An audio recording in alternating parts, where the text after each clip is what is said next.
just know that at the end of the day, average people are going to be the ones that are going to have to pay for all of this. Because they always 32? always do. It's 32. Yeah, it's fucking Right? I mean, they're gonna have to break up the banks. I mean, the party's over. I don't know. I have a feeling that in a few years, people are going to be doing what they always do when the economy tanks. They will be blaming immigrants and poor people. But Mark was wrong.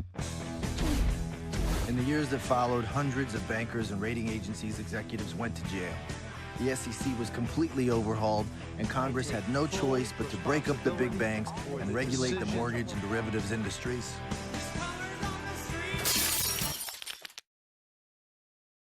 Just kidding. Banks took the money the American people gave them and they used it to pay themselves huge bonuses and lobby the Congress to kill big reform. And then they blamed immigrants and poor people. And this time, even teachers. And when all was said and done, only one single banker went to jail. This poor schmuck, Kareem Sarah from Credit Suisse.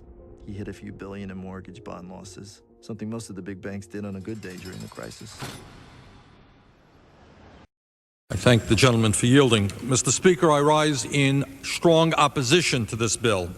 I support financial modernization if modernization means more choices for consumers, more competition, greater safety and soundness, stopping unfair bank fees, and protecting consumers and underserved communities.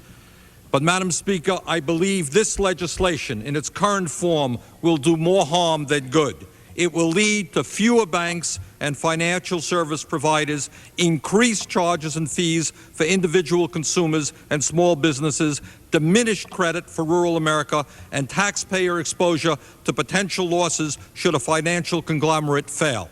It will lead to more mega mergers, a small number of corporations dominating the financial service industry, and further concentration of economic power in this country.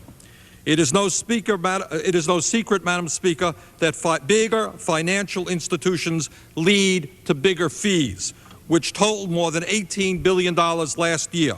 The U.S. Public Interest Research Group and the Federal Reserve Bank have conducted studies and confirmed that bigger banks charge larger fees.